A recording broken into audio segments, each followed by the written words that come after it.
The stream, everybody. Happy Monday. Today we're going to be taking a look at question period. Now, Justin Trudeau and Pierre Poilievre are both scheduled to be in the House, so this is going to be pretty epic. Lots of news has happened since either of them appeared in the House. I believe their last day was last Thursday, so there's a lot of tensions, especially around Remembrance Day coming up. I see on my other screen that everyone is wearing a poppy, but there is that ongoing issue that Justin Trudeau and the band of liberal misfits have pretty much banned prayers from happening by officiators at Remembrance Day ceremony. So if you or I go to a Remembrance Day ceremony, yeah, you can put your head down. You can say a prayer individually. It's not like there's some sort of security guard or police officer whacking people with batons saying, no prayers, no prayers. Not yet, at least. We're a few years away from that happening in Canada. But in terms of chaplains or priests or like military priests, as the name is slipping me right now, then they're not allowed to do prayers. So very, very bizarre, and it's going to be a pretty high tension question period. So I'm going to switch screens in a second. They're doing statements by members. We have a few minutes before question period actually starts. So I recommend you get yourself a beverage, coffee, get your food, get your lunch ready, whatever it is you're doing. And yeah, check to see if you're subscribed. Hit that like button. It helps grow the stream and the VOD, the video on demand. It gets posted after the stream. And without further ado, here we go. The Honourable Member for Bécancour, Nicolet Sorel. Mr. Speaker, Hélène Harry, Bloc Québécois Member of Parliament for Louis Hébert from 1997 to 2000, passed away last week. She never raised her voice. She had laughter and smiles on her face. Hélène Harry was a quiet force and a pioneer. She was the first woman agronomist in Quebec. At a time when the pesticide industry was booming, she was looking for a more respectful form of agriculture that better respected the Quebec land that she loved so much. As a member of Parliament, she spearheaded the debate on genetically modified organisms and tabled a bill on compulsory labeling of GMOs at a time when no one had even heard of them. As Vice President of the Bloc Québécois from 2001 to 2007, she reminded us of the importance of Quebec's regions. Then, as a retiree, she became involved in the Scottish independence movement, whose similarities with Quebec were clear to her. On behalf of the Bloc Québécois, thank you, Hélène Harry, and we extend our heartfelt condolences to her family and to all those who had the opportunity to work with this exceptional woman.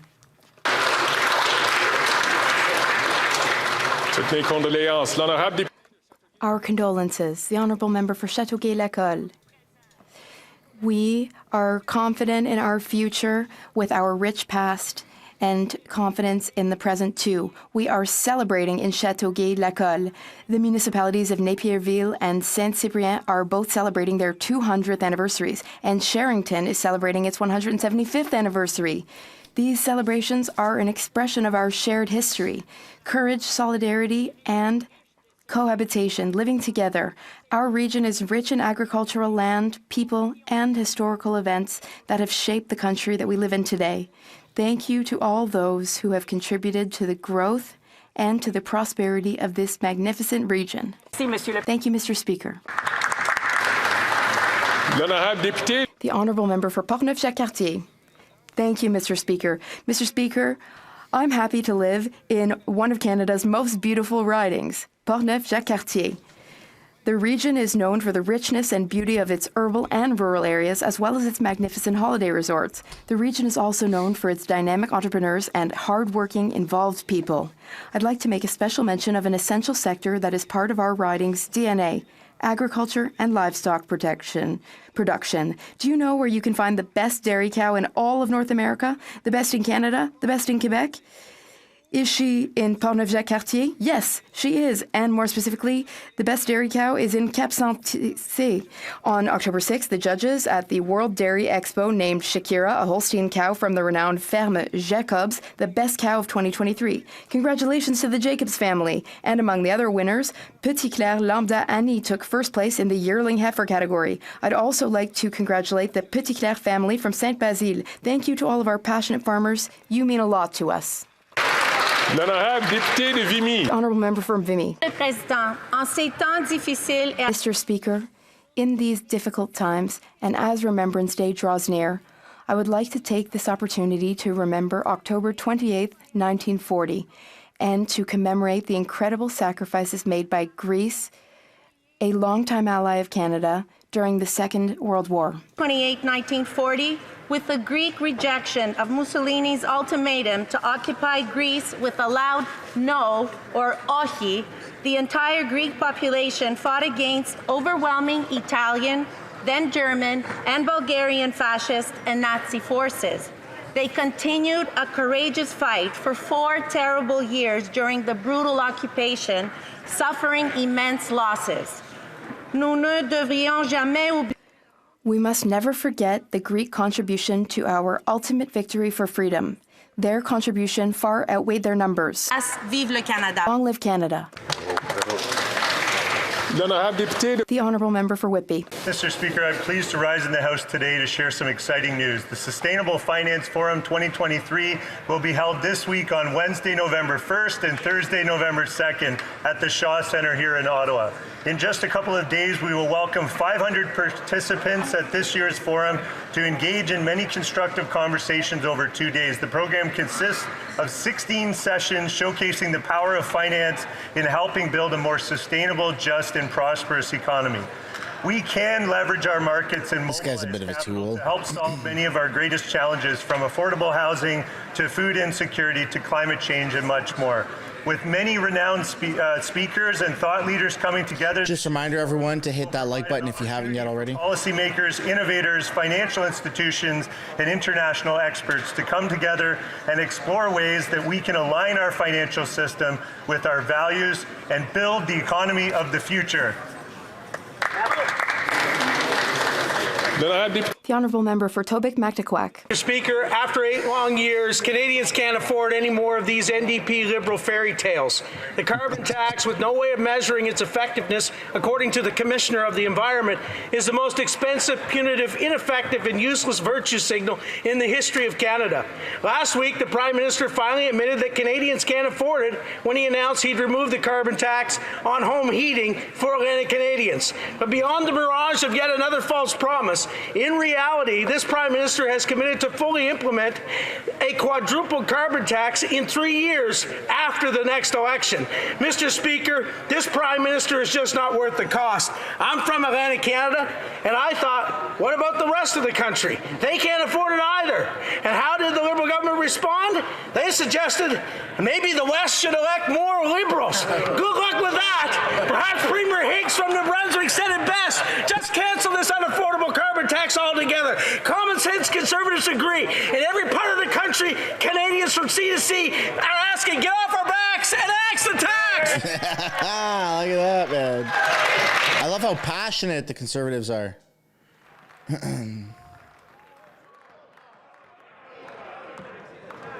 The Honourable Member for Oakville North Burlington. Earlier this month, I joined a panel in Toronto to talk about the Canadian Nuclear Isotope Council's Isotopes for Hope campaign. The updated report, which highlights the significant progress achieved in just 6 months, includes federal funding of $35 million for the Canadian medical isotope system, which I was proud to announce at Bruce Power in July of this year. Joining me on the panel was Saugeen Ojibwe Nation Chief Greg Nadjawan, who talked about how this funding will provide the community with an equity stake in the production of lutetium-177 and has led to healing with Bruce Power. Canada is a leader in medical isotope development, supply, and use, and with the global market expected to reach $33 billion in the next decade, Canada is in the unique position to participate in this growth. Thank you to James Skongak, Chair of the CNIC, for your leadership and vision, and all those working to save lives in Canada and abroad. Thank you, Mr. Speaker. The Honourable Member for Beauce.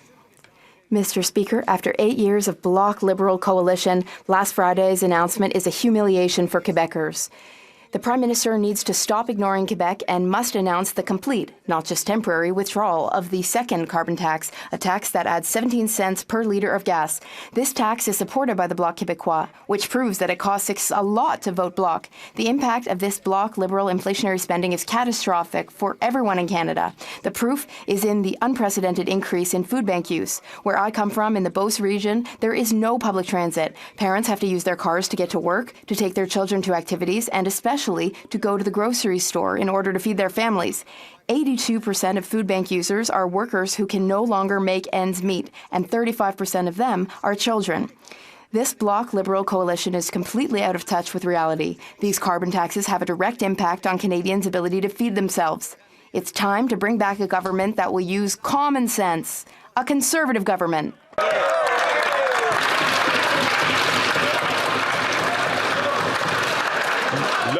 The Honourable Member for Kenora. After 8 years of the NDP Liberal government, even this Prime Minister is recognizing that he's not worth the cost and that his carbon tax will do nothing to help the environment. Last week, he saw the poll numbers and desperately delayed carbon tax payments on home heating in Atlantic Canada. But why not across the country? Well, the Minister from Long Range Mountains admitted the exemption wasn't granted to other Canadians because they don't vote Liberal. She says if other regions want an exemption, then they should have voted for this Liberal government. Mr. Speaker, well, the people of Thunder Bay, Superior North voted for a Liberal minister, but where was their exemption?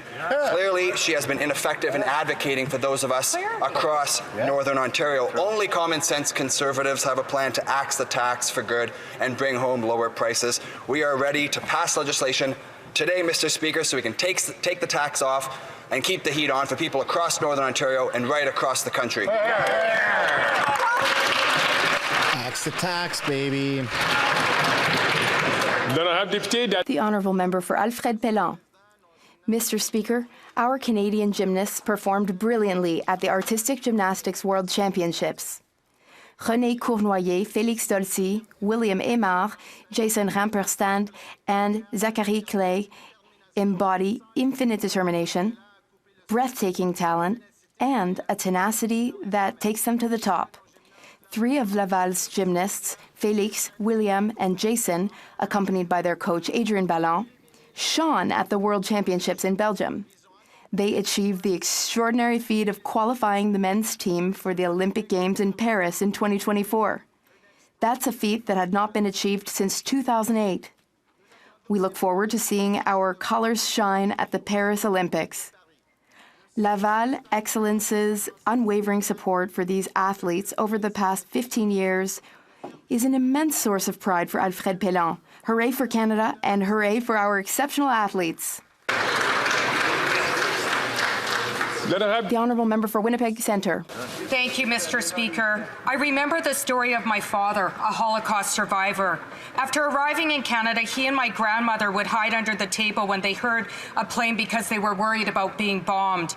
Now it's happening again. My father were riddled with trauma. My grandmother as a survivor of the concentration camps, and my father as a child in hiding during the war. My father became a peace activist. In fact, he lost a teaching job in the 60s after he refused to take off his peace button. I think of the families and children in Gaza right now who will lose their whole family as a result of war, and the Israeli children being held hostage who will live with similar trauma as my grandmother and father. I know if my dad and grandmother were alive, they would be calling for an immediate ceasefire. They would not want anyone to endure what they had to in life. In honor of my father, Albert Gazan, and my grandmother, Gina Gazan, I call for a ceasefire now, the release of all hostages, and not to disrespect their legacies as Holocaust survivors to justify ethnic cleansing, not in their names. Thank you, Mr. Speaker. The Honourable Member for Thérèse de Blainville. We're getting close, folks. Mr. Speaker, from October Just a friendly reminder before question period actually starts. Hit that like button if you haven't yet already. Just try and get up to maybe 300 or 400 likes. I would like to applaud this initiative, in which a number of groups defending the rights of the unemployed in several regions of Quebec are mobilizing to remind the Liberal government of its many broken promises to reform the employment insurance system. The new employment minister recently said that they wanted a strong program. Well, there's only one thing to do then, and that's to thoroughly reform the current unfair employment insurance system. The Bloc Québécois is calling for this reform. The Bloc has been working hard on this for years and will continue to do so. In these times of economic uncertainty, the need for reform is more apparent than ever. This is more than necessary, Mr. Speaker. In fact, it's urgent. We stand in solidarity. Happy National Unemployment Week. The Honourable Member for Stormont, Dundas, South Glengarry. Mr. Speaker, the saying goes, desperate people do desperate things, and after 8 years, this is exactly what we saw from the Prime Minister Trudeau's getting desperate with his last-minute desperate announcement on the carbon tax. In its for the East Coasters. Fashion, his own minister admitted the exemption wasn't granted to all Canadians across the country because they didn't vote Liberal. Well, it begs the question, just how ineffective and out of touch are the Liberal MPs in Nickel Belt, Sudbury, North Bay, and Thunder Bay that they couldn't get the same deal back home? Winters are pretty cold in Northern Ontario too, and they should be treated the same as everybody else. Here's our common sense Conservative plan. Take the carbon tax off all home heating for all Canadians. And let's be clear, Mr. Speaker, the Prime Minister did not try this because Canadians are hurting. He only did this because he is hurting. Yeah. Mr. Speaker, Canadians know he's just not worth the cost, and now with his latest plan, even he knows it too.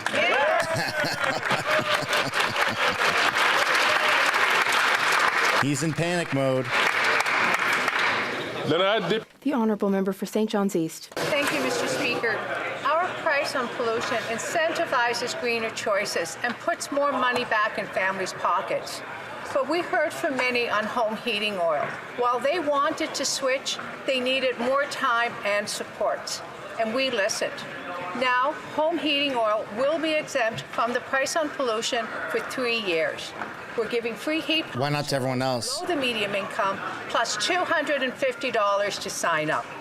We're helping to get rid of the upfront cost of heat pumps for everyone else. This discrimination for the rest of Canada. Up to 20%. I thought Liberals were inclusive. It saves people energy and it saves them money. Thank you.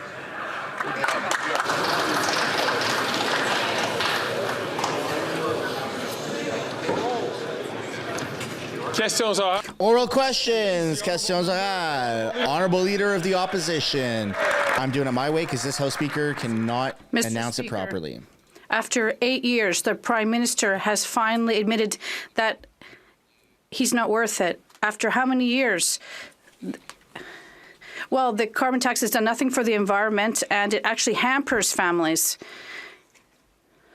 Just minutes before I was going to host a big gathering in a Liberal riding to cut the carbon tax, the Prime Minister flip-flopped, but he didn't eliminate the second carbon tax that applies to Quebec with the support of the Bloc. We'll be consistent and eliminate the second carbon tax for the Quebecers and all Canadians. There you go. Drop some apples in the chat, everyone. The Honourable Minister. Thank you, Mr. Speaker. I'd like to remind for crying out loud, the Leader of the Opposition that we have been consistent. Harry Pot Smoker here is taking I'd also like to remind him reins. that today, as climate change hits Canadians and people across the planet, a party that wants to be a responsible government has to take account of climate change and help with affordability. And in terms of the Conservatives, there's nothing there. The Honourable Leader of the Opposition. Knew that this Prime Minister was not worth the cost. We just didn't realize he would admit it himself. But here's what it took. I was moments away from holding a massive 1,000-person rally of common sense Nova Scotians to axe the tax. The Prime Minister heard the news. He was huddled up in a ball in the fetal position, sweating bullets as holy shit! Asking for some relief. But only some relief came, Mr. Speaker, not for everyone everywhere. Will I need to hold massive axe the tax rallies in every Liberal riding to finally do away with it? Oh my God, Pierre. Drop some apples in the chat, everybody. How do you like them apples? Even the Speaker can't contain his smile. He's like, yeah, man, Trudeau called me when he was sitting in the shower crying. The Honourable Minister. Thank you, Mr. Speaker. This government has developed and will be rolling out a plan to deploy heat pumps, free heat pumps in Atlantic Canada and across the country. I'm a robot. I'm a Liberal. Issues put more money back in the pockets of Canadians and actually help us to address climate change, something that the opposition members seem to ignore on an ongoing basis. Weak. That's a weak response. The Honourable Leader of the Opposition admitted that he's not worth the cost by announcing that he would pause his carbon tax for some people on some fuels for some period of time. And then his rural affairs minister said that other Canadians could have had the same pause, but for the fact that they didn't elect Liberals. Apparently we're going to have different tax rates in different constituencies depending on how people vote. Why is it, Mr. Speaker, that the Liberal MPs in Thunder Bay, North Bay, Sudbury, Sault Ste. Marie, other freezing cold communities are not getting the same break? Is it because their local Liberal MP is utterly useless? Wow.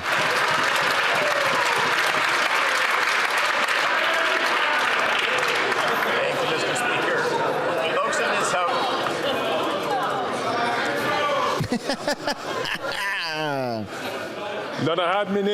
The Honourable Minister. Thank you, Mr. Speaker. Certainly it is very important that we are addressing both affordability concerns and fighting climate change across this country. The heat pump program, the Honourable Leader of the Opposition, if he'd done his homework, would know applies across the country. It actually will help to ensure that we are reducing the cost of home heating, oil heating in every province and territory while no one's buying it. Climate change in a thoughtful way. That's a weak-ass response. The Honourable Leader of the Opposition. That is hot air in cold weather. Just today, the snow started following. Bravo. In cold Ottawa. Edmonton's also cold. It has Liberal MPs. Winnipeg, they call it Winterpeg for a reason. People there are forced to pay tax on natural gas. All these cities have Liberal MPs. The Prime Minister claims that he only backed down on the carbon tax for some Canadians because of the advocacy of terrified Liberal members. So is he really saying that Liberal MPs in the areas where this pause does not apply are totally useless and will never be able to defend Canadians heating their homes? Oh my God, the master himself, man. He came prepared, and the Liberals did not, and it is really showing. Honourable Minister. Thank you, Mr. Speaker. Mr. Speaker, the Leader of the Opposition knows that Canadians who live in jurisdictions where the price on pollution applies get over $1,000 a year from the Government of Canada to fight climate change. When it comes to the Conservatives, they want to take that $1,000 out of the pockets of Canadians, Mr. Speaker. Our climate policy has resulted in 53 megatons being removed. That's the equivalent of 11 million cars a year. Mr. Speaker, while they keep their heads in the sand and pretend that climate change isn't real, we're going to fight climate change and we're going to help Canadians with affordability. Well, you're pretending climate change doesn't exist anyways if you're pausing the carbon tax. The Honourable Leader of the Opposition. By your own policy. Says that if Canadians want a pause from the carbon tax, they need to elect a local Liberal MP. She's got it exactly wrong. What they need to do is elect a common sense Conservative government that will act. Yeah. This is not only hurting the pocketbook of Canadians or forcing seniors to choose between eating and heating. Now, Saskatchewan, Alberta, BC, and Ontario are asking for similar breaks. In fact, the Saskatchewan government is refusing to collect the tax on the utility. Does the Prime Minister realize that he is not only bankrupting Canadians and leaving them in the cold, he's actually dividing our country? He does not care. That is his plan, and it's not working. The Honourable Minister. Mr. Speaker, look, as a resident of Ontario, I remember the last time that a province elected a common sense Conservative government, Mr. Speaker. Look what they did to education. Look how they gutted healthcare. Look what happened with Walkerton, Mr. Speaker. We know as Canadians what happens when you elect common sense Conservatives. They gut programs, they hurt Canadians, and they're certainly not there when it comes to fighting climate change or supporting Canadians. Thank you, Mr. Speaker. I feel bad for that kid that she's carrying, man.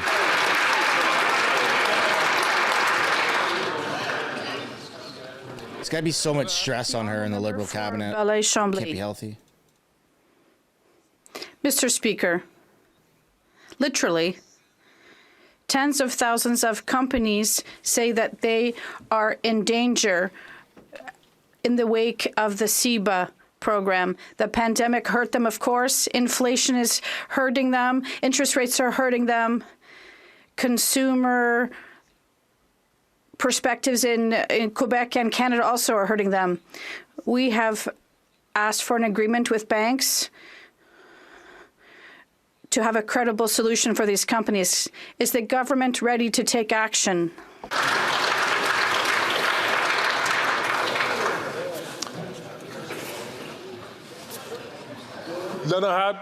The Honourable Minister. Mr. Speaker, our government and all we're listening to small companies. Small businesses have asked for our help, and that is why our government has extended the deadline for CEBA until January 18th, 2024. We also announced for extension of 1 year for reimbursement until the end of 2026. Our government is always there for small businesses. The Honourable Member for Belleuil-Chambly. We're talking about real companies, real entrepreneurs, real jobs. We're talking about a real economic impact in Canada and in Quebec. Everyone in all provinces is saying that the current deadlines and delays are not enough. Companies are at the risk of closing their doors. We're just hearing fantasies here. We're talking about real jobs and real companies, and this is almost nothing. They need a hand. The Honourable Minister. Thank you, Mr. Speaker. I'm surprised he hasn't brought up separating. In Canada, it's an account we established to help companies and organizations throughout the pandemic. We delayed the reimbursement till the end of 2023. There's a portion that is non-refundable, and then we also extended it by another couple of weeks so the companies could make some adjustments and benefit from that non-refundable portion. But we can't scare organizations and companies for nothing. The Honourable Member for Burnaby South. On home heating only benefits Canadians that live where Liberals need to save their seats. All Canadians need some relief when it comes to the cost of home heating. That's why New Democrats propose taking the GST off of all home heating. That would help all Canadians. But it's a measure that Liberals and Conservatives have both opposed. So when will the Liberals stop playing games and bring in relief for all Canadians this cold winter? Why not advocate for getting rid of the carbon tax? The Honourable Minister. In its entirety. Thank you, Mr. Speaker. And again, I would just say that folks in the chamber need to do their homework. This program actually applies across the country. The rebate applies, the doubling of the rural top-up applies across the country. The heat pump program applies across the country. It applies to all folks who are actually challenged by the cost right now of home heating oil. It's discriminatory. Doug Ford et le Greenbelt sont l'exemple. Doug Ford and the Greenbelt are the perfect example of the Conservative strategy on housing. They sell interest to their rich promoter friends. And the Liberals, after 8 years, have not done better. Record rent prices, rent evictions. The worst record in the G7. It benefits those who are profiting from the crisis, not those who are facing it. We need to build. What is the government doing to build not-for-profit housing? The Honourable Minister.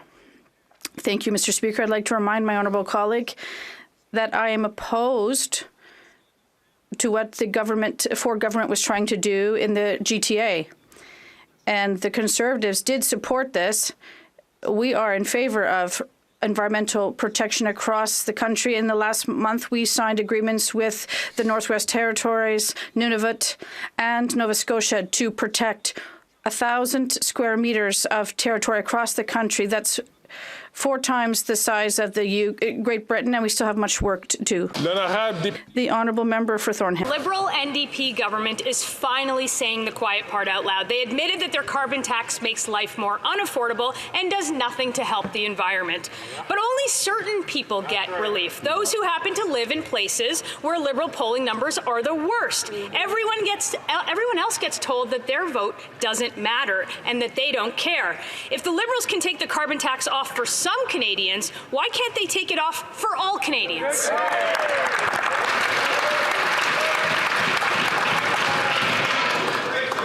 Thank you, Mr. Speaker. As I've said a number of times, this program applies across the country in every province and territory of this country.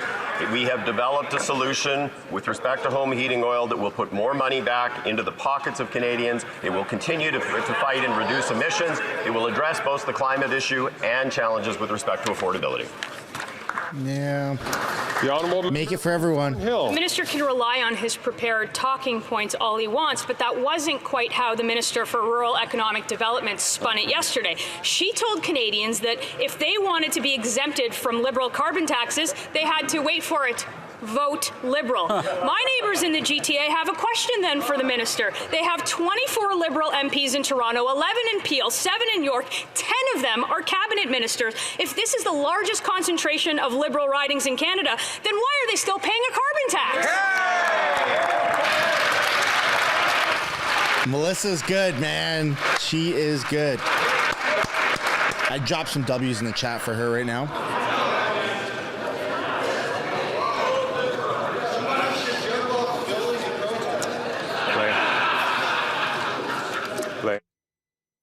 Oh. The Honourable Minister. Mr. Speaker, home heating oil is a challenge not just for Atlantic Canadians, but for many in rural Canada. That has been the case for many years, but became more forceful as the price of home heating oil skyrocketed, went up 75% in 2022. What I would say is we've come up with a solution that actually will enable Canadians to do the right thing. By discriminating. Climate change will actually put more money in their pockets. It is a good solution for the climate. It is a good solution for the affordability of Canadians in Atlantic Canada and everywhere across this country.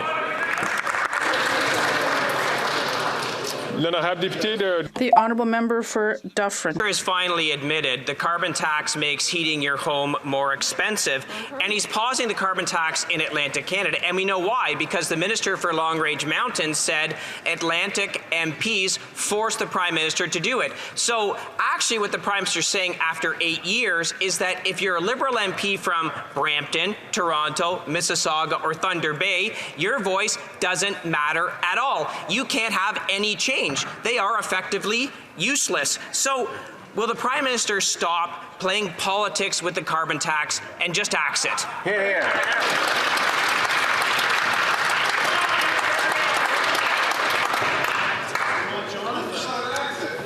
The Honourable Minister. Thank you, Mr. Speaker. Well, as a Member of Parliament from Ontario, I know that Ontario families get over $1,000 a year for fighting pollution, Mr. Speaker. I guess that Ontario MP wants to take that $1,000 right out of their pockets, Mr. Speaker. That's exactly what he's advocating for. Instead, our government is committed to making sure that we help Canadians not just fight pollution, not just fight climate change, but also deal with affordability. Thank you, Mr. Speaker.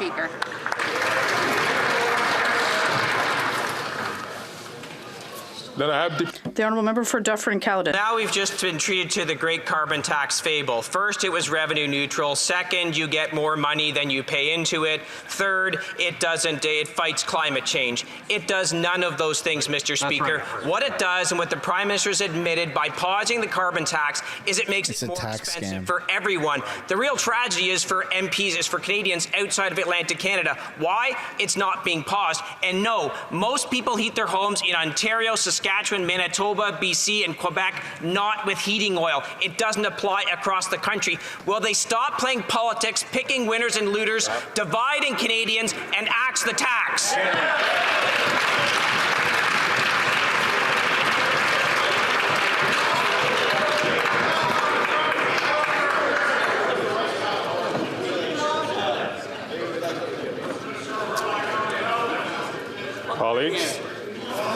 Colleagues.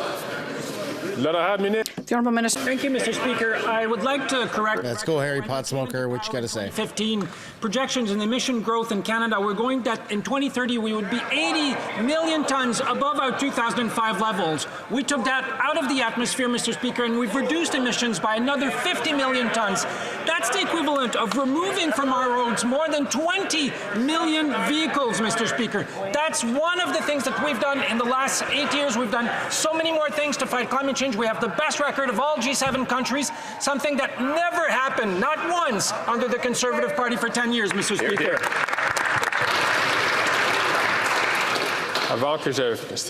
Before I give the floor to the honourable member, come on, dude. All members to be respectful. Your turn to speak until you're recognized by the chair. Yeah. The honourable member for Charlesbourg-en-Saint-Charles. Mr. Speaker, last Thursday, the Prime Minister looked at the polls and panicked. And what did he do? He paused the carbon tax in Atlantic Canada. And yesterday, his Environment Minister said in an interview that he wasn't even prepared to help Canadians in his own province. And this is humiliating for Quebecers who also pay the carbon tax. Quebecers also have to eat and pay for gas. Will the Prime Minister announce the complete, not just temporary, withdrawal of the second carbon tax that applies to Quebec? Even things out, man. Cancel it for everyone across Canada. The Honourable Minister. Mr. Speaker, I would ask my honourable colleague to go back and listen to the show on Radio Canada, and I'm happy he does listen to it because we do fund CBC and Radio Canada. But what I said was that we know you do fund them. We've put in place in terms of dental care, daycares, and the fight against climate change are all measures that the Conservative Party of Canada is opposed. The honourable member for Charlesbourg-en-Saint-Charles. Like the tax, I didn't just listen to the show once, twice, but 3 times, and that's wrong. The minister even said that as long as he will be Minister of the Environment, he will not make any other modifications to the tax in Canada. He confirmed that there will be no changes as he's in place. So what is the Prime Minister going to do with that? But right now, the Bloc is supporting the carbon tax, and they say it doesn't apply to Quebec. And at the same time, they want to radically increase it. At the end of the day, what is this government doing? The Honourable Minister. Thank you, Mr. Speaker. I think if he listened to the show once, twice, or 3 times, he would have practiced his question once, twice, or 3 times. Yes, there is a carbon price in place across the country. And yes, we make sure that there would be a mechanism that would be fair for all Canadians, and we support Canadians in the fight against climate change, and also in terms of affordability. These guys are delusional, man. The honourable member for Salaberry-sur-Roi. Mr. Speaker, the federal government cannot let 250,000 companies go bankrupt without trying to save them. Everyone is asking it to defer repayment of CEBA loans for another year without loss of the subsidy. All the premiers of Quebec and the provinces, the National Assembly of Quebec is unanimous, as is the Fédération de l'Entreprise Indépendante and the Restaurant Association. It's unanimous. Federal inaction is leading us toward a wave of bankruptcies. When will the government finally offer SMEs an adequate deferral of repayment?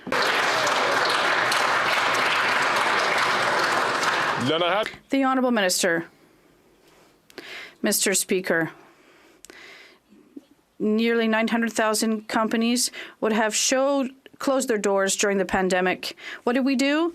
We created the CEBA account to help small businesses stay open. And what are we doing? We're offering them additional flexibility so they can pay their loans. And what is our government continuing to do? We're continuing to help small businesses across the country and to support them, Mr. Speaker. The Honourable Member for Salaberry-sur-Roi. Mr. Speaker, let's talk about federal flexibility. Companies had until December 31st to repay CEBA without losing the subsidy that saved them from bankruptcy. And do you know how much more time Ottawa gave them? 18 days. The Liberals are giving 18 days to companies that have been struggling for 3 years to pay off their pandemic debts. And they call that flexibility. Mr. Speaker, the survival of 250,000 businesses is at stake.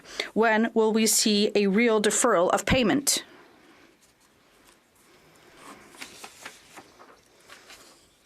The Honourable Minister Thank you, Mr. Speaker.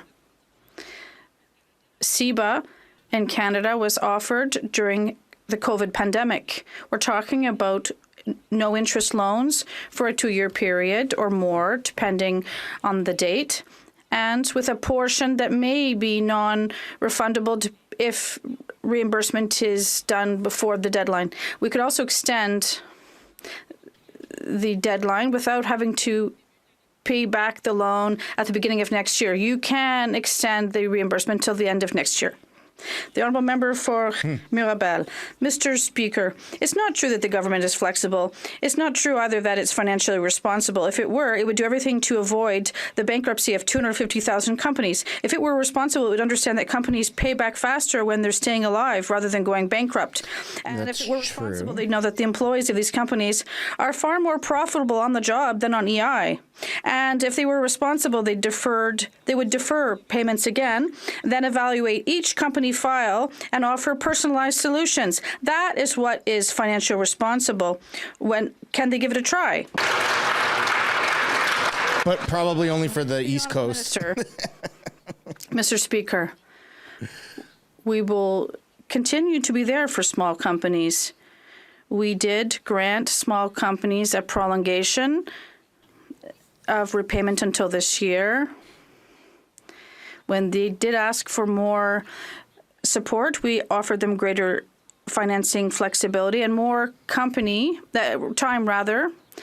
with a 1-year extension of the deadline for reimbursement. Thank you. President. The honourable member for Foothills. Must be in the air because the Prime Minister has announced his re-election campaign. Vote Liberal in 3 years, we're going to quadruple the carbon tax on home heating, gas and groceries. After 8 years, this Prime Minister is in a panic mode because he knows his NDP Liberal government isn't worth the cost. Now we have a Liberal minister from Long Range Mountains, Newfoundland, Labrador, admitting that only Canadians who vote Liberal will get an exemption from the carbon tax. That is just insane. Minister from Edmonton Centre or the Liberal MP from Calgary Skyview. Were these MPs so incompetent and so out of touch they couldn't secure an exemption on the carbon tax for Albertans? Yeah. Pretty similar talking points to what Pierre said. I prefer Pierre's delivery. It was also the first time we heard it was from Pierre. But the honourable minister. We know that carbon pricing I'll allow it. reduces emissions and puts more money in the pockets of middle-class families. We made a decision to attack a highly polluting source of fuel, home heating oil, in a different way so we can get rid of it faster. Mr. Speaker, we're doing this by making a record investment in heat pump technology, which is not only going to reduce emissions at a household level, it's going to save families thousands of dollars every year. This is sensible policy. It's good for the environment, it's good for the economy, and it's good for the households, not just in my riding, but right across the country. Hear, hear. Then why did you pause the carbon tax for the East Coasters? Foothills. The carbon tax works only if it's politically expedient. There it is. The carbon tax exemption doesn't help 97% of Canadians who are already struggling to put food on the table and heat their homes. Now we have a Liberal minister from Newfoundland, Labrador, telling Albertans that the only reason you're not getting an exemption is you didn't vote Liberal. Yep. Was the Liberal minister from Edmonton Centre and the Calgary Liberal MP from Skyview not defending Alberta families? Were they not defending their own 81% of their constituents who rely on natural gas to heat their homes will not get a carbon tax exemption? Will these Liberal MPs from Alberta stand in this House, defend their constituents, and admit their Prime Minister is not worth the cost? Like, you're just showing your hand by discriminating against people that don't vote for your party and taxing them at a higher rate. That is corruption at the highest level. I guess that member didn't hear the minister earlier when he said that home heating oil was exempted right across the country. Furthermore, for his constituents in Alberta, they're getting over $1,000 a year in a climate rebate to help fight climate change. But if that member and any other They're paying more than $1,000 a year for carbon tax. Why don't they stand up to Premier Danielle Smith as they're trying to gut their pensions, Mr. Speaker? On this side of the House, we're going to stand for Canadians right across this country when it comes to their pensions, when it comes to affordability, and it fights to climate change. They're reckless and they're not worth the risk. Thank you, Mr. Speaker. I think Danielle Smith is trying to make the pension plan better for Albertans. Really, I would seek the cooperation of all members, please, to keep your comments so that the speaker can hear the questions, but also so that the person who would ask the questions can certainly hear the response. The honourable member from Peace River, Prince George, Northern Rockies. Thank you, Mr. Speaker. After 8 years, this desperate Prime Minister in total freefall finally admitted that his carbon tax is punishing Canadians. The Prime Minister also announced in his re-election platform that to vote Liberal in Yukon means quadrupling the carbon tax on home heating. And this weekend, the minister from Newfoundland admitted the exemption didn't apply to all Canadians across the country, including all Yukoners. My question is for the Liberal Member of Parliament for Yukon. Will he step up and stand up to this Prime Minister and demand that the carbon tax be permanently removed for all Yukoners? Yeah. It's a Liberal riding, right? They should do it. That I have been missed. Thank you, Mr. Speaker. As I've said a number of times, this program and the heat pump program actually applies in every province and territory across this country. But I would also suggest that, yes, disproportionately there are more heat pumps and more heating oil in Atlantic Canada. We actually are focused on ensuring we are addressing pressing needs in every part of the country, including providing significant funding for abandoned oil and gas wells in Alberta and British Columbia.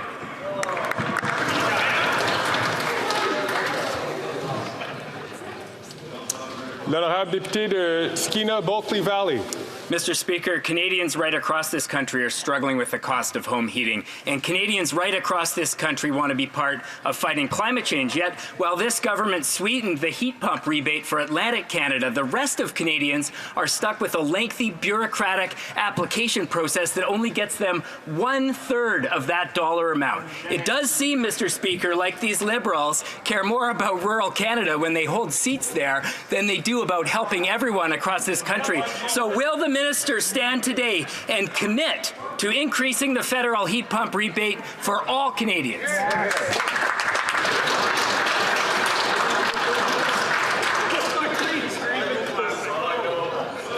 Only Liberal ridings. Again, Mr. Speaker, it is important that folks actually do their homework. There is an existing heat pump program across this country that provides grants of $10,000. It actually enables people to get a check within 3 days. It applies just as much in British Columbia as it does in Newfoundland and Labrador. Last week, we announced we were increasing that by another $5,000 so long as provinces actually step up to be part of the solution. So, yes, the answer is yes.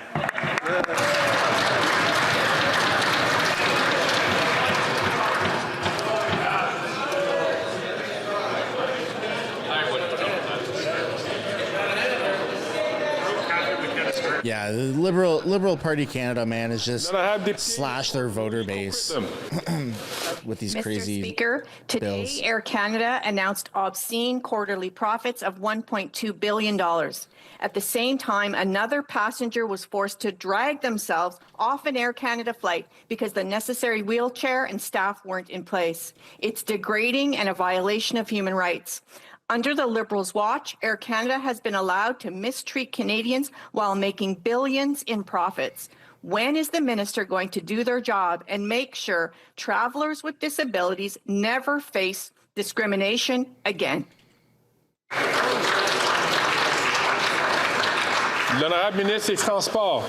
Mr. Speaker, I was horrified to learn how Rodney Hodgins was treated by Air Canada. Like every Canadian, Mr. Hodgins deserves to be treated with dignity and with respect. My office called Air Canada, they're investigating, and Air Canada apologized to Mr. Hodgins. That's the very, very least they can do. Persons with disabilities deserve equal rights and access when traveling. Canadians expect Air Canada to do better. Didn't Air Canada be pretty accommodating afterwards?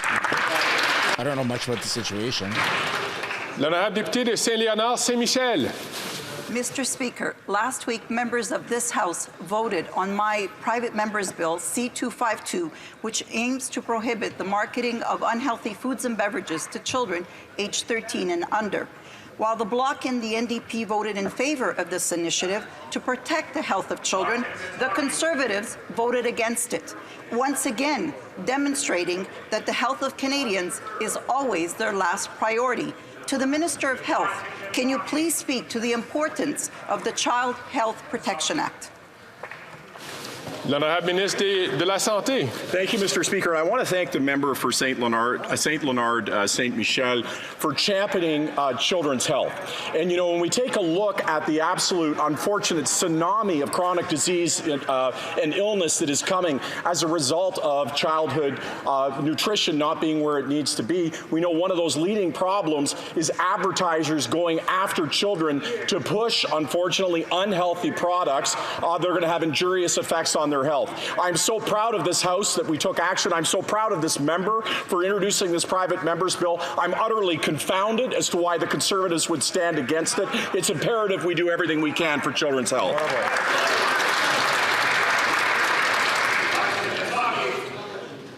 L'honorable député de Barrie-Innisfil. An obvious, desperate Prime Minister admitted his carbon tax is punishing Canadians and making life unaffordable. After 8 years, he finally proved to himself last Thursday that he's not worth the cost. And his only strategy at this point is not about climate, it's about protecting his Liberal MPs. In Sudbury, yeah, man, he just made that pretty clear. Homes are heated by natural gas, yet for these struggling Canadians, they get no exemption from heating their homes. Now, the Leader of the Opposition has proposed to axe the tax in all forms of home heating for every Canadian. Will the Prime Minister agree with that?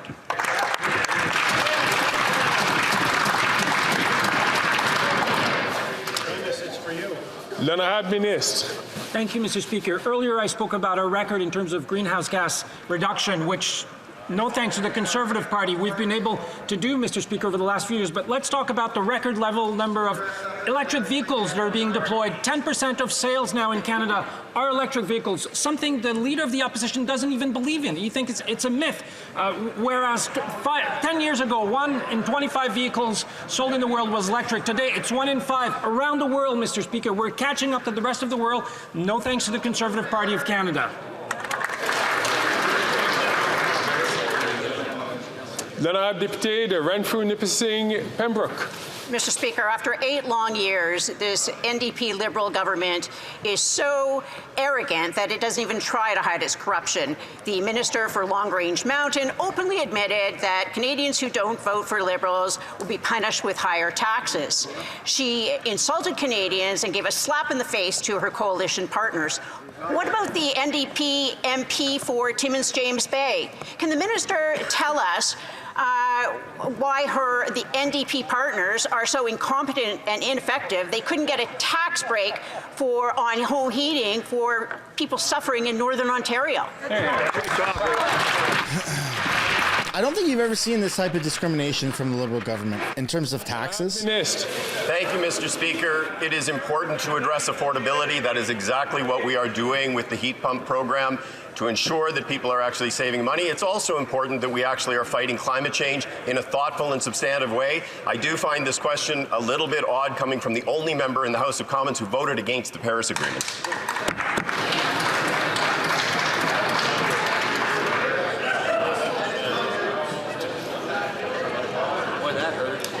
Certain members would like to listen to the question which is being asked by the honourable member. If I could ask for your attention, the honourable member from Renfrew and Nipissing, Pembroke. And Mr. Speaker, this Prime Minister once said a Canadian is a Canadian is a Canadian. After 8 long years, now he says some Canadians are more equal than other Canadians. Yeah. The NDP Liberal government is so desperate to... I bet you the 2S LGBTQ people on the East Coast pay no taxes. Prime Minister is not worth the cost of national unity. Will the Liberals introduce legislation today, listening to the Leader of the Opposition, and axe the tax on all home heating for all Canadians?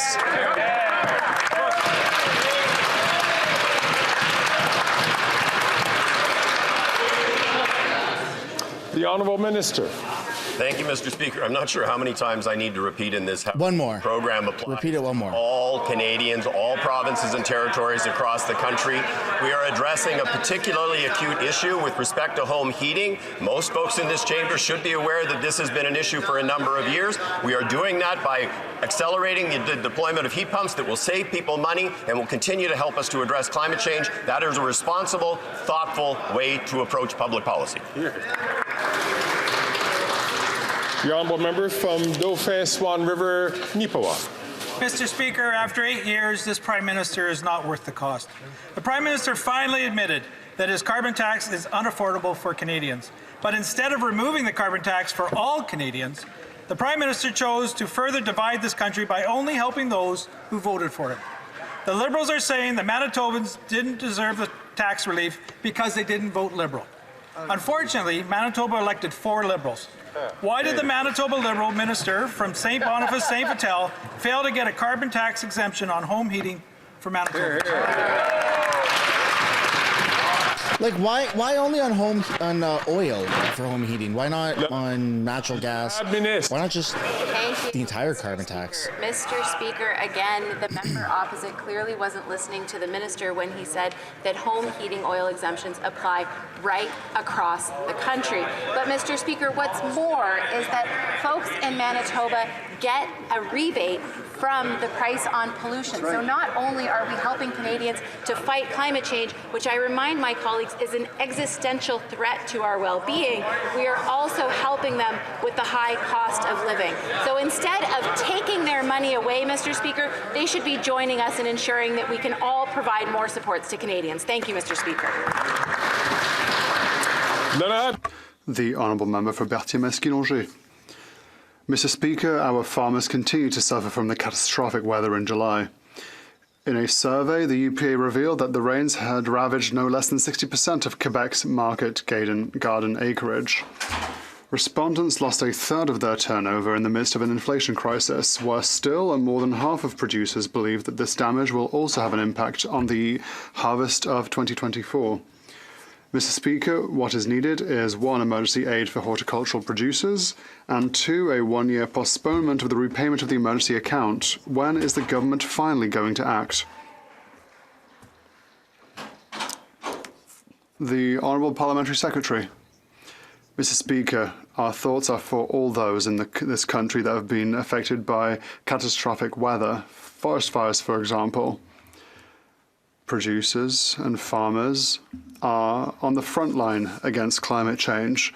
We know that devastation imposed by extreme weather events and forest fires throughout the country have made these times very difficult for many of these people, and we will continue to be here for them. We'll continue to work together so that we can make sure that we meet their needs. Thank you, Mr. Speaker.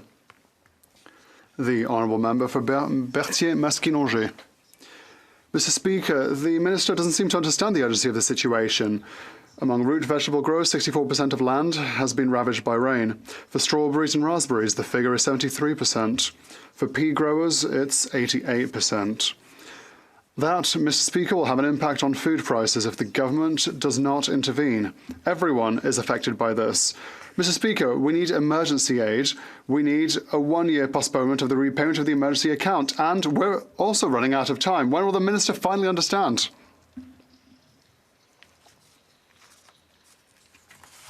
The Honourable Minister.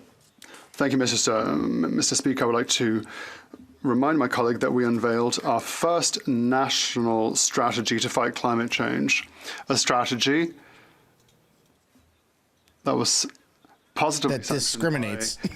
Government officers said it was brave and courageous. If you vote Liberal, farmers and producers and other partners, we don't care how much you contribute to fighting climate change, to prepare Canada and its population and its businesses to face climate change. Thank you, Mr. Speaker. The Honourable Member for Bellechasse-les-Étrements-Lévis.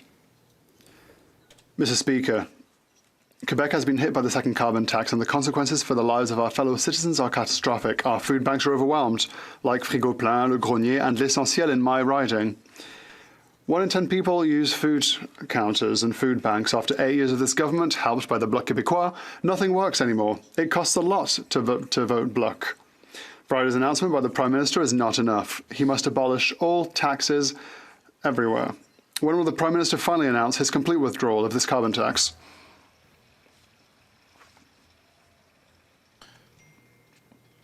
The Honourable... He'll probably do that as a...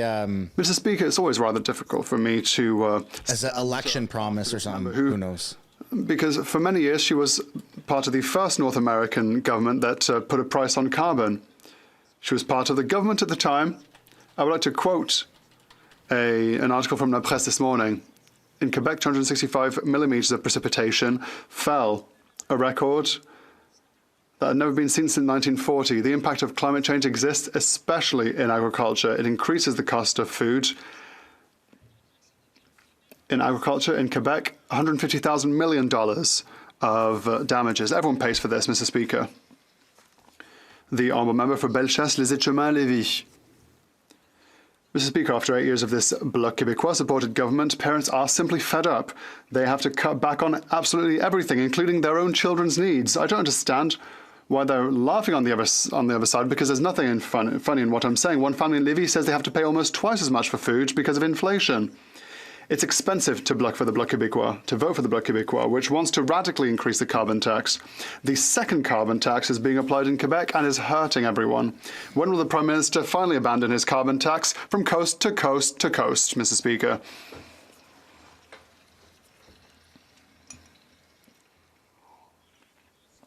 The Honourable Minister.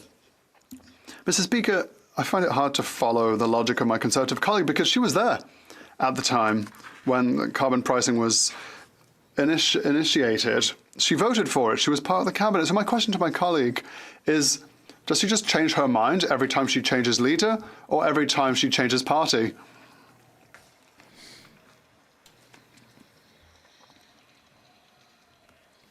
Holy smokes, man. They really fizzle out of stamina, eh? It gets a little boring. Love to hear the next question. I would like to urge all members to listen to the Honourable Member Louis Saint-Laurent with his question. Thank you, Mr. Speaker. You'll note that the Bloc Québécois supported the Liberals once again. Mr. Speaker, close to 900,000 Quebecers go to food banks now. After 8 years of Liberal governance, that is the situation. What they want to do is create a new tax with the enthusiastic support of the Bloc Québécois, who want to radically increase the price of carbon.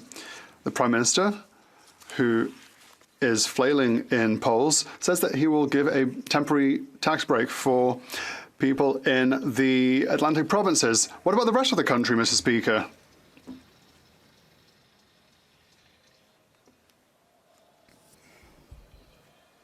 A great first step would just be removing the carbon tax on home heating for like literally everybody. That would help Canadians across the nation save thousands this winter. Thank you, Mr. Speaker. I would like to tell my colleagues that there is a price on pollution. Pollution is expensive. The measures we have implemented, Mr. Speaker, will allow us to the price is a Liberal government. Our fight against climate change. We have tangible projects put forward to bring money back into the pockets of our taxpayers. Our plan is flexible, contrary to what the Conservatives have to say. They should be ashamed of their desire to pollute even more.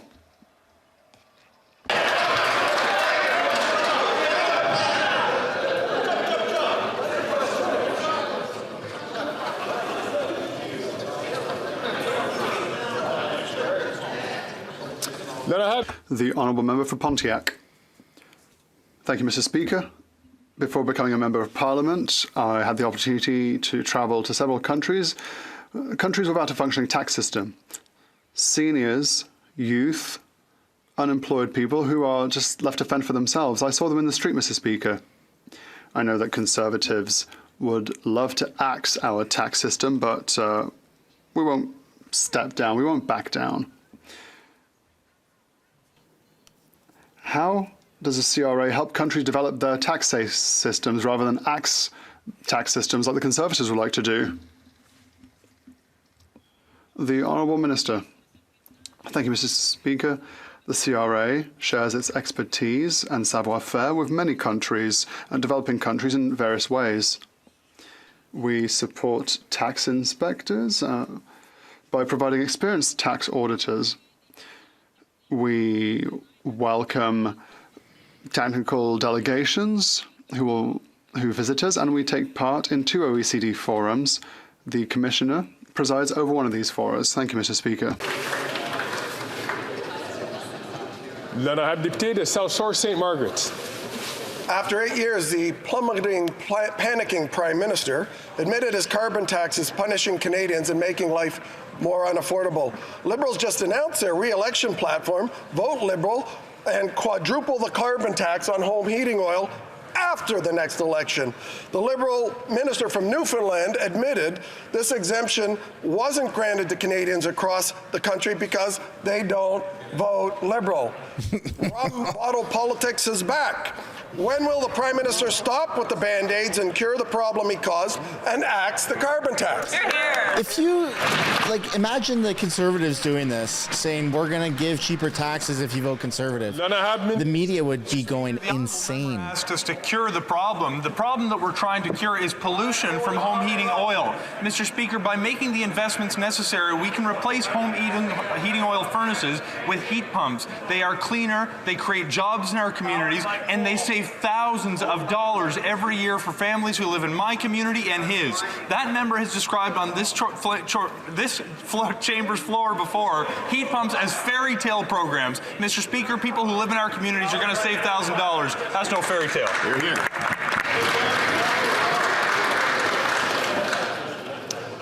L'honorable député de South Shore St. Margaret's. Well, heat pumps increase the coal demanded for electricity in Nova Scotia, but NDP Liberals have brought back that rum bottle politics. Vote Liberal, get a free quart of rum, or vote and get a free heat pump. But here's the catch. Liberals promised to quadruple... Or get a Happy Meal if you get a certain medical procedure. After the next election, Nova Scotians aren't fooled by this bait and switch. This Prime Minister is not worth the cost. When will the Prime Minister stop with his Band-Aids and cure the problem that he caused, which is the carbon tax, and exit? There you go.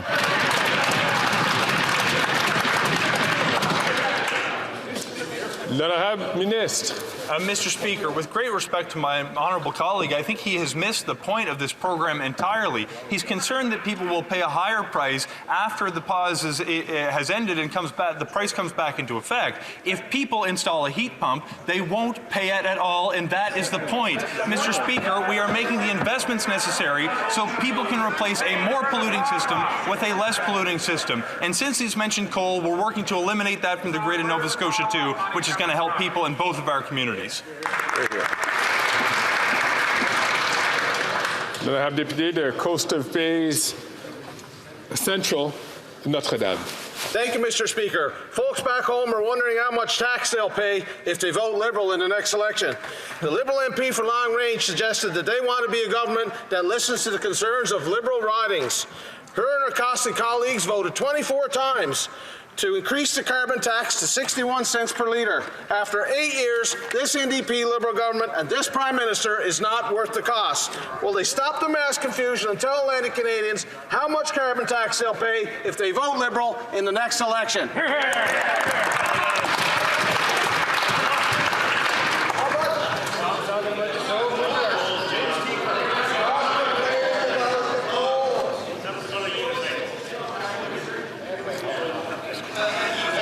The Honourable Minister. I think, Mr. Speaker, you could say it for the fifth time, and I don't think the answer would get across. The bottom line is, Mr. Speaker, we on this side of the House tried to find a way to make sure that people square affordability with wanting to fight climate change. Both are very important right now. Both are very important to people in Atlantic Canada, very important in my constituency. And I think that we have found a way to do that, Mr. Speaker. Thank you.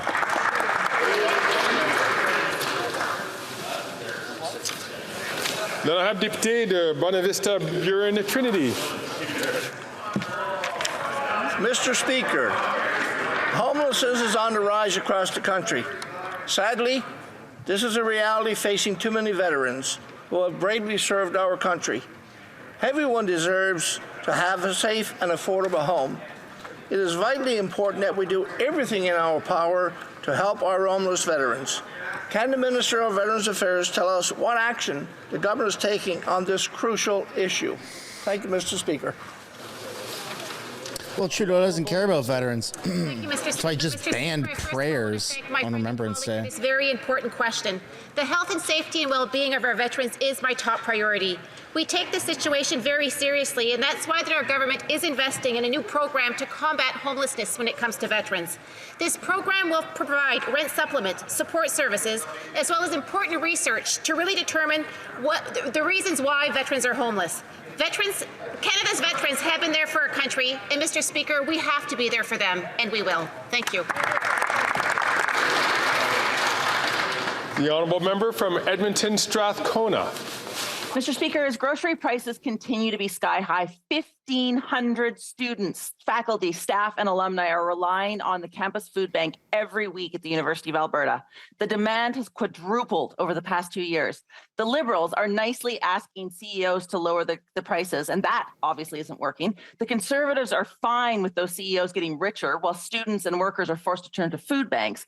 Why won't the Liberals tackle corporate greed so that students and workers can afford to eat? Or does this government only believe Canadians who vote for them deserve to eat? Yep. L'honorable secrétaire parlementaire. Thank you, Mr. Speaker. We know that at a time when Canadians are struggling with affordability, that food prices are too high, and that's what we've heard right across this country. That's why our government called the 5 largest grocery chain CEOs to Ottawa and worked with them to create action plans that they're implementing to lower and stabilize food prices for Canadians. This is important work. We're tracking their progress, and we'll have more to report soon, Mr. Speaker. Thank you. The honourable member for Richmond, Athabasca.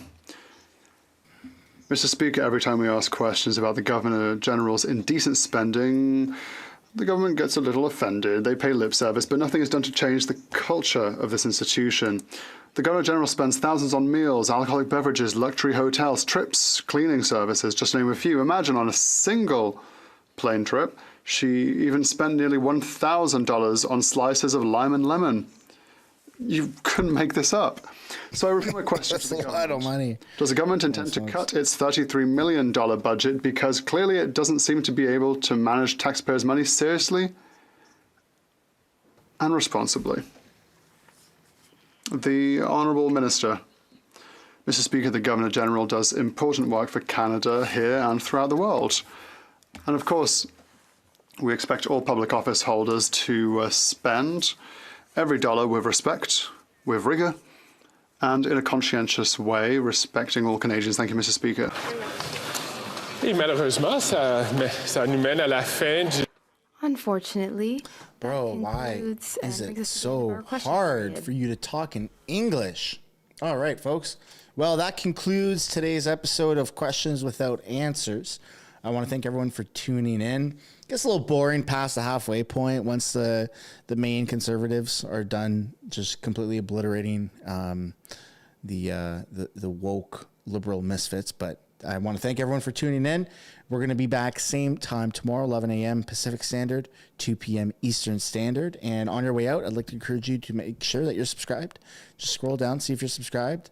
Why not hit that button? It helps fight climate change, and you will not pay carbon tax if you're subscribed, apparently, as long as you're liberal. Who knows? Whatever. They just make shit up as they go along. So I guess I could do the same thing. And hit that like button if you haven't yet already, and I will see you all tomorrow. Thanks for watching. Bye for now.